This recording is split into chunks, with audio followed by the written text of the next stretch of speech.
اللہ الرحمن الرحیم۔ السلام علیکم دوستو، کیا حضرت عمر نے بی بی فاطمہ کے گھر حملہ کر کے ان کے بچے کو مار دیا تھا؟ دوستو، کچھ لوگ حضرت عمر رضی اللہ تعالیٰ عنہ پر الزام لگاتے ہوئے کہتے ہیں کہ انہوں نے حضرت فاطمہ رضی اللہ تعالیٰ عنہا کے گھر پر حملہ کیا اور پھر حضرت فاطمہ کے پیٹ میں اس وقت جو بچہ تھا اسے مار ڈالا، اور یہ بھی بیان کیا جاتا ہے کہ حضرت عمر رضی اللہ تعالیٰ عنہ نے حضرت فاطمہ کو دروازے کے بیچ دبایا کہ جس کی وجہ سے ان کے پیٹ میں موجود بچے کی موت ہو گئی۔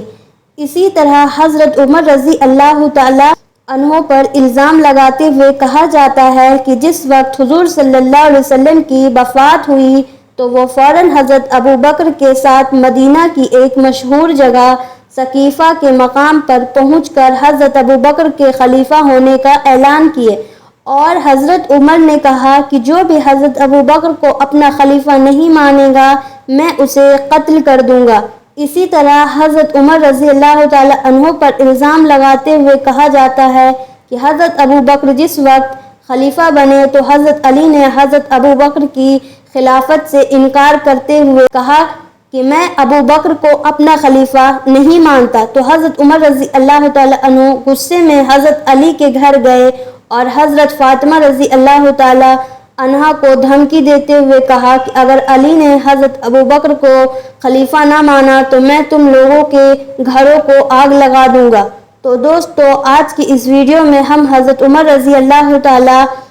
عنہ پر لگنے والے انہی سبھی الزاموں کی حقیقت کو جانیں گے کہ آخر اس کے پیچھے اس وقت کیا حالات بنے تھے، اور آخر حضرت عمر رضی اللہ تعالیٰ عنہ نے ایسی باتیں کہی بھی تھی یا پھر صرف ان کو بدنام کرنے کے لیے ان پر ایسے الزام لگائے جاتے ہیں۔ تو آئیے ان سبھی حقیقتوں کو جانتے ہیں۔ حضرت عمر رضی اللہ تعالیٰ عنہ پر الزام لگاتے ہوئے کہا جاتا ہے کہ جس وقت انہوں نے حضرت ابو بکر کو خلیفہ بنایا اور حضرت علی نے انکار کیا تو حضرت عمر رضی اللہ تعالیٰ عنہ خود ہی کچھ صحابہ اکرام کے ساتھ غصے میں حضرت علی کے گھر پہنچے، اور دروازہ کھٹکھٹانے کے بعد جب دروازہ نہ کھولا گیا تو حضرت عمر نے دروازے کو آگ لگا دی، اور پھر گھر کے اندر سے حضرت علی رضی اللہ تعالیٰ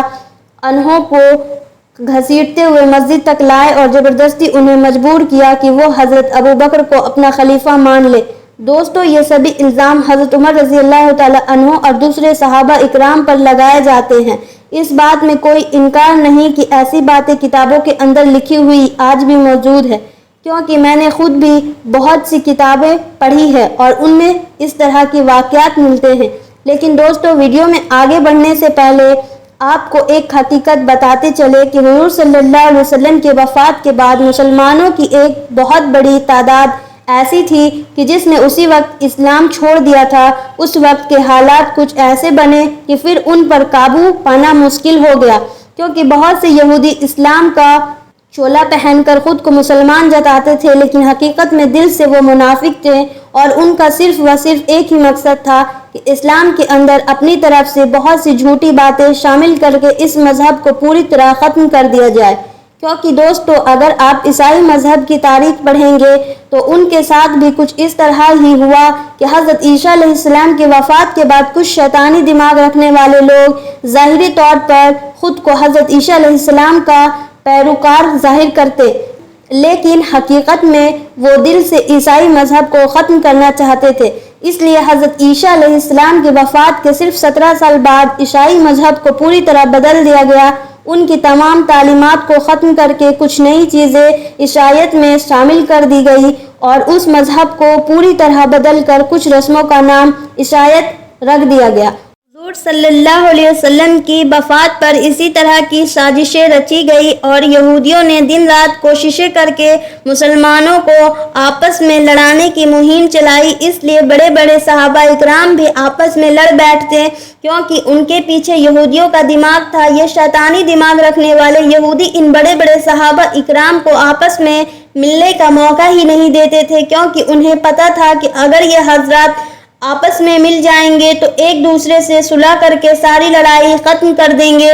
دوسرا کام ان شیطانی دماغ رکھنے والوں نے یہ کیا کہ اللہ کے رسول کی طرف بہت سی جھوٹی روایتیں گن کر لوگوں میں بیان کرنا شروع کر دی۔ دوستو، یہ یہودی لوگ اپنی شکل بالکل کسی نیک و پرہیزگار انسان کی طرح بنا کر رکھتے تھے تاکہ لوگوں کو دھوکہ دے سکے، لیکن یہ لوگ دل سے منافق تھے اور اسلام کے پکے دشمن تھے۔ اس لیے ان لوگوں نے بہت ہی جھوٹی روایتیں اپنی طرف سے گن کر حضور صلی اللہ علیہ وسلم کی طرف منسوب کر دی، لیکن اللہ تعالیٰ نے اس وقت کچھ ایسے محدثین کو پیدا فرمایا کہ جو حدیث کو سنتے ہی سمجھ جاتے تھے کہ یہ سچی روایت ہے یا منافقوں کی گنی ہوئی بات ہے۔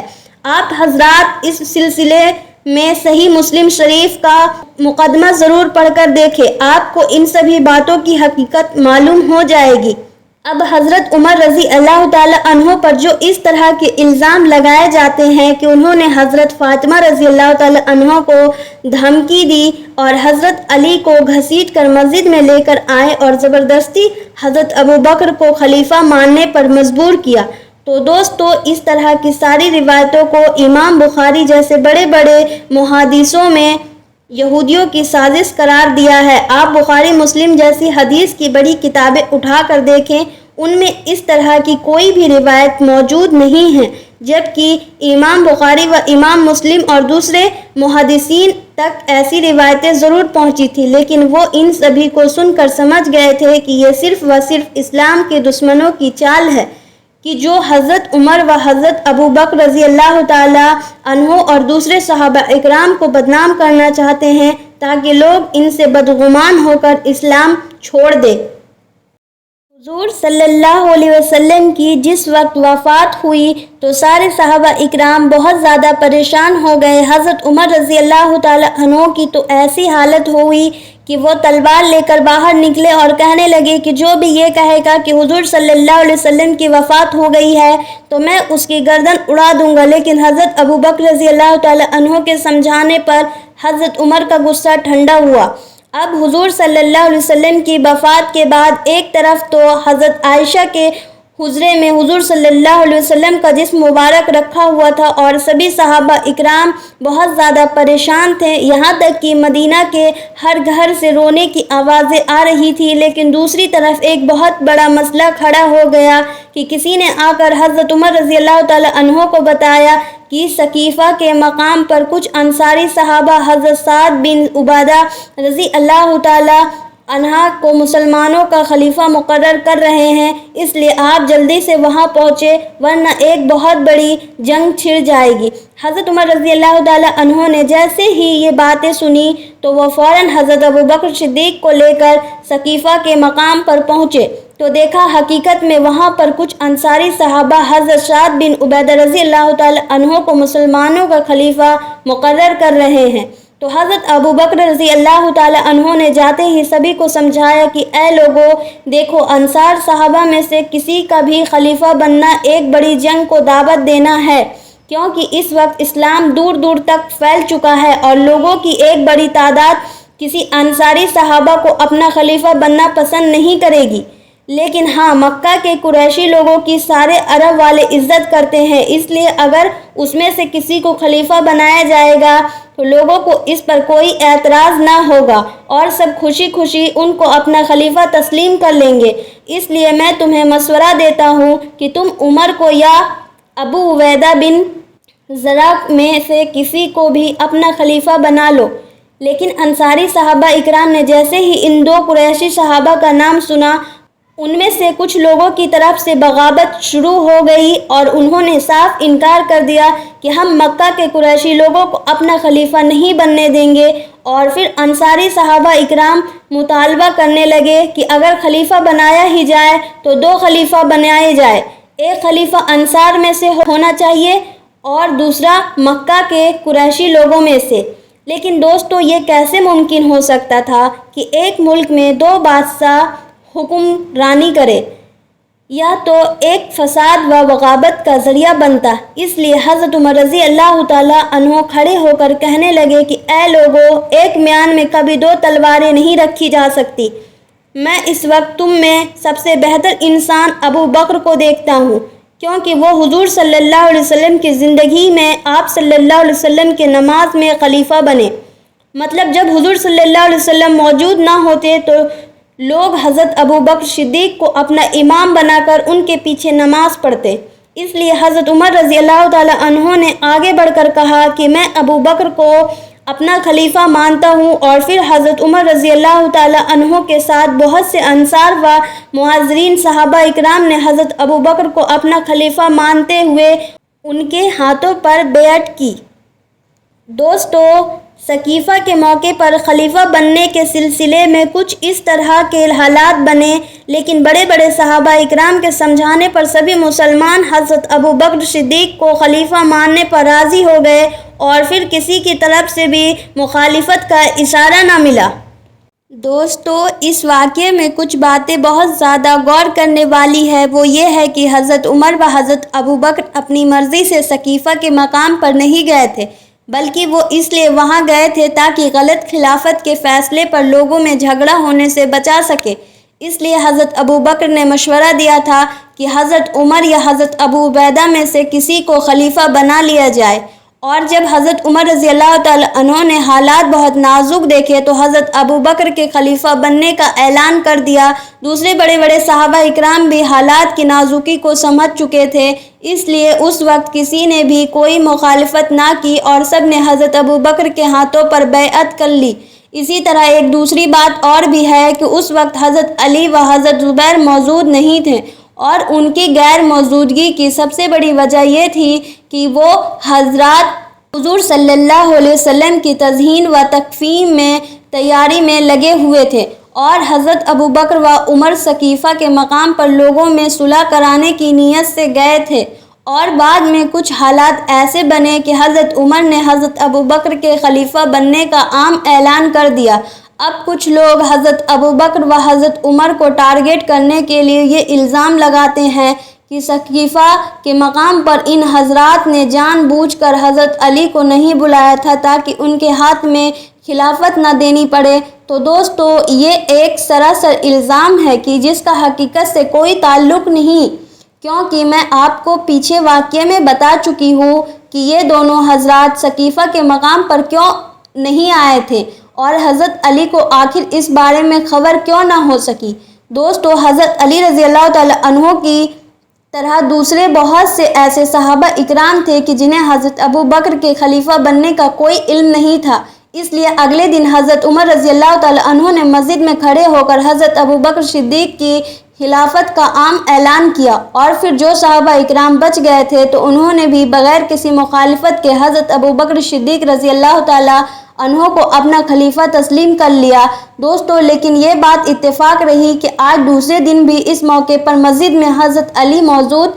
نہیں تھے، تو حضرت ابوبکر صدیق رضی اللہ تعالیٰ عنہ نے ممبر پر کھڑے ہوئے کچھ صحابہ اکرام سے پوچھا کہ علی کہاں ہے، جاؤ اور انہیں بلا کر لاؤ۔ تو یہ سن کر جلدی سے کچھ صحابہ اکرام حضرت علی رضی اللہ تعالیٰ عنہ کو بلا کر مسجد میں لے آئے، تو انہیں دیکھتے ہی حضرت ابوبکر صدیق رضی اللہ تعالیٰ عنہ نے کہا کہ اے علی، تم تو رسول کے رشتہ دار اور ان کے داماد ہو، کیا تم مسلمانوں کے درمیان اختلاف کرانا چاہتے ہو؟ آخر تم نے ابھی تک میری بیعت کیوں نہیں کی؟ تو حضرت علی نے اس وقت صاف اقرار کیا کہ میری ایسی کوئی نیت نہیں تھی، بس اتنی سی بات تھی، میں ان موقعوں پر موجود نہیں تھا۔ اور پھر مسجد ہی میں سب کے سامنے حضرت علی و حضرت زبیر رضی اللہ تعالیٰ عنہ نے آگے بڑھ کر حضرت ابوبکر صدیق کے ہاتھوں پر بیعت کی اور انہیں اپنا خلیفہ تسلیم کر لیا۔ دوستو، تاریخ کی کتابوں کو اگر کھنگالا جائے تو ان میں صاف معلوم ہوتا ہے کہ حضرت علی نے ساری زندگی کبھی بھی حضرت ابوبکر صدیق رضی اللہ تعالیٰ عنہ کی کسی بات میں بھی مخالفت نہیں کی۔ وہ تو انہیں اپنے سے بڑے مانتے تھے اور ان کی بہت عزت کرتے تھے۔ تو دوستو، جب وہ ان حضرات کی اتنی زیادہ عزت کرتے تھے تو آخر ہم ان کے ماننے والے کیوں ان کے خلاف قدم اٹھائے؟ اور دوستو، جہاں تک حدیث کی مشہور کتاب مصنف ابن ابی شیبہ کی وہ روایت کا تعلق ہے کہ جس میں حضرت عمر رضی اللہ تعالیٰ عنہ غصے میں حضرت فاطمہ کے گھر گئے اور کہنے لگے کہ اگر علی و زبیر نے حضرت ابو بکر کو خلافت پر بیعت نہ کی تو میں سب کے گھر جلا دوں گا۔ تو اس روایت کے سلسلے میں بڑے بڑے محدثین نے لکھا ہے کہ یہ بالکل جھوٹی روایت ہے، جو کہ کچھ شیطانی دماغ رکھنے والوں نے حضرت عمر و حضرت ابو بکر کو بدنام کرنے کے لیے گن لی تھی، کیونکہ دوستو اس حدیث کو روایت کرنے والا جو بندہ ہے وہ حضرت عمر کے زمانے میں موجود ہی نہیں تھا، اور جس سے وہ اس روایت کو نقل کر رہا ہے تو وہ ایک منکر راوی ہے، مطلب اس کی زندگی کے بارے میں شک ہے کہ یہ اچھا انسان تھا بھی یا نہیں۔ تو آخر ایسی روایت پر بھروسہ کر کے اتنے بڑے بڑے صحابہ اکرام پر الزام کیسے لگایا جا سکتا ہے، جبکہ حدیث کی دوسری کتابوں میں ان بڑے بڑے صحابہ اکرام کی فضیلتیں بھاری پڑی ہے کہ کیسے ان حضرات نے اسلام کے خاطر اپنی ساری زندگی قربان کر دی۔ اس لیے دوستو آخر میں آپ سے یہی کہوں گی کہ صحابہ اکرام کے سلسلے میں بیان ہوئے کسی بھی الزام کو بغیر تحقیق کے ماننا ایک گناہ بات ہے، اور یہ گناہ ہمیں اسلام سے خارج کر سکتا ہے۔ اس لیے پہلے چیزوں کو تحقیق کرنی چاہیے، کیونکہ اگر ہم صحابہ اکرام پر ایسے غلط الزام لگائیں گے تو پھر ہمارے پاس اسلام کی تعلیمات کیسے محفوظ رہے گی، کیونکہ ہم تک اسلام کو پہنچانے والے یہی صحابہ اکرام ہی تو ہیں۔ اب اگر ہم انہی کو گناہگار سمجھیں گے تو آخر ہم مسلمان کیسے بچیں گے؟